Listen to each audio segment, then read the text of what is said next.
जैसे बरसात से ऊपर से आसमान से पानी गिरता है, नदी नालों को जाते जाते आखिर नदी को मिलता है और सब नदियां अंतिमतः सागर को मिलती है। उसी प्रकार से हमने किसी भी भगवान को अगर नमस्कार किया है तो अंतिमतः जो व्यक्ति जिस जिस भगवान की पूजा कर रहा है वहाँ तक पहुँचता है। यही बात विवेकानंद जी ने कही थी और ये हमारी स्वाभाविक संस्कृति में है। पर अब दुनिया में राम बहादुर जी राय बहुत श्रेष्ठ विचारक है और इनमें आप में से काफ़ी लोग विदेश में जाते होंगे और काफ़ी लोगों को जाने का मौका नहीं मिलता होगा। आपको विश्वास नहीं होगा कि आयुर्वेद भारत से ज़्यादा जर्मनी में है। वेदों का अध्ययन, उपनिषदों का अध्ययन अब वहाँ होने लगा है। संस्कृत जर्मनी में है और जहाँ कभी कभी ऐसा योग विज्ञान और आयुर्वेद को विश्व को मान्यता मिली है।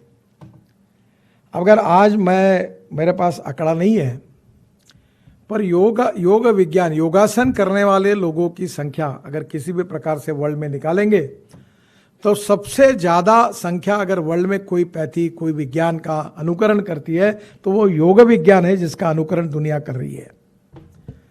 आयुर्वेद की स्थिति पंचकर्म से लेकर वृक्ष को मान्यता है।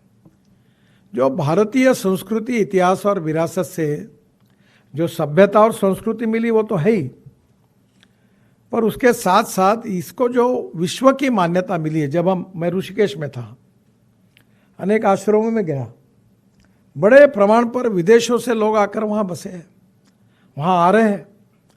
इसका मतलब हमारा जो विचारधारा थी, हमारा जो विचार दर्शन था, हमारी जो सभ्यता थी, हमारी जो संस्कृति थी, हमारा जो इतिहास था और रामायण से लेकर महाभारत से तक हमारी जो भगवद गीता, रामायण जो हमारी प्रेरणा थी, ये अब भारतीयों के लिए नहीं, ये विश्व के लिए आकर्षण का केंद्र बना हुआ है। और इसलिए हमें उसको विश्व की भाषा में सबको समझाने की स्थिति में उस प्रकार से रखना चाहिए। मैं कभी कभी कहता हूँ कि हमें पता ही नहीं होता कि कैसे बदल होता है। ये कोविड का कार्यकाल था, मैं भी अपने गांव में लोग मरते थे, ऑक्सीजन नहीं, यही 2 महीने उसी काम में पड़े थे। संकट का समय था तो लोगों में निराशा थी। तो मैं एमएसएमई का मंत्री था तो मैंने अलग अलग कॉन्फ्रेंसेस शुरू की, वीडियो कॉन्फ्रेंस से बोलना शुरू किया। तो 900-950 कॉन्फ्रेंस हुई। फिर मैं वीडियो से बोलने लगा। अब मैं एक बॉस्टन कंसल्टेंसी करके कंपनी है, गुड़गांव में उनका ऑफिस है और उनका देश में, दुनिया में 90 देशों में ऑफिसेस है। उनके 50 साल हुए, इसलिए उस कार्यक्रम के अतिथि के रूप में उन्होंने मुझे बुलाया था। और जब मैं कार्यक्रम में गया तो वो 90 देशों में कार्यक्रम, मेरे भाषण लोग सुन रहे थे। तो मुझे बड़ा आश्चर्य लगा कि, तो मैंने उनको कहा कि भाई आप हिंदुस्तान में ठीक है, पर अब जब दुनिया का कार्यक्रम कर रहे हो तो मुझे क्यों बुलाया? आप अमेरिकन इतने लोग आए थे, उनमें से किसी को बुलाना था। तब उन्होंने मुझे बताया कि आपको पता नहीं होगा, अमेरिका में यूट्यूब पर सबसे ज़्यादा आपको सुना जाता है। तो मुझे इसका फ़ायदा ये हुआ कि मुझे 2.5 से 3.5 लाख रुपए महीना मिलता है। तो लोग बोलते हैं मैं तुम्हारा भाषण पढ़ता हूँ, मैं सुनता हूँ। मैंने बोला और सुनते जाओ क्योंकि जो सुनता है उसका पैसा मिलता है आजकल। मैं वो पैसा सामाजिक कार्य के लिए दे देता हूँ। पर ये जो है कि हमारी भजन, हमारा संगीत, हमारे गीत, हमारे शब्द, हमारा साहित्य, हमारी संस्कृति, हमारे संस्कार, हमारी सभ्यता, ये हमारे तक सीमित नहीं रहनी चाहिए। इसको आधुनिकीकरण की परिभाषा में विश्व तक पहुंचाना चाहिए और देश को राम राज्य का रूपांतरित करने के साथ विश्व को भी हम राम राज्य जैसे आदर्श रूप में परिवर्तित करेंगे, ये विचार हमको देना चाहिए। अभी लल्लू सिंह जी ने हमें गुड़ दिया। अब मैं थोड़ा सा संस्कृति, इतिहास, विरासत सब तो आपका मतलब, मैं थोड़ा, there is a difference between 2 words, modernisation and westernisation. हम पाश्चात्यकरण के खिलाफ है पर आधुनिकरण के खिलाफ नहीं है।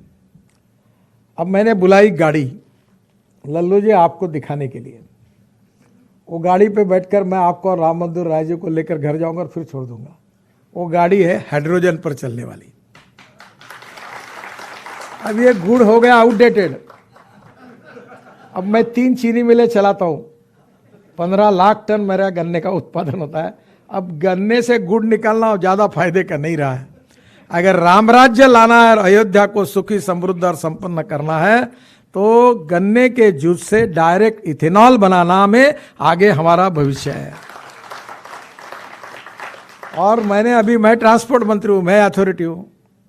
मैंने हीरो की स्कूटर मोटरसाइकिल, बजाज की स्कूटर मोटरसाइकिल, टीवीएस की scooter motorcycle, auto rickshaw 100% ethanol पर चलने वाली लाई। अब पेट्रोल डीजल से पीछा छोड़ो, ये पूरा इंपोर्ट होता है अरब कंट्रीज से, सऊदी से। सुदर्शन जी कहते कहते बेचारे रह गए, कितने बार कहते थे। अब वो दिन आया, मैं इथेनॉल की बात करता था बीजेपी का प्रेसिडेंट करके, तो लोग मुझे बोलते अब क्या इथेनॉल इथेनॉल बोलता है। अब सब बोलने लगे। अब टोयोटो की गाड़ी आई है, मेरे घर पर है, फ्लेक्स इंजन पर है। फ्लेक्स इंजन का मतलब है कि ये गन्ने का जूस से जो इथेनॉल बनता है 100% इथेनॉल उस पर डालना पेट्रोल के बजाय। वो कैमरी करके उनकी गाड़ी है, वैसे ये दूसरी गाड़ी मेरे पास है, वो मार्केट में आ रही है। तो इथेनॉल का रेट है 60 रुपये लीटर, पेट्रोल का 120 रुपये लीटर। और ये गाड़ी 40% बिजली तैयार करेगी और उस पर चलेगी तो पेट्रोल का रेट आएगा 25 रुपये लीटर। तो आपकी सब गाड़ियाँ आप पेट्रोल पे क्यों चलाते हो, डीजल पे क्यों चलाते हो। इलेक्ट्रिक लाई, हाइड्रोजन लाया, ये बगास निकलता है, इससे हाइड्रोजन निकलता है।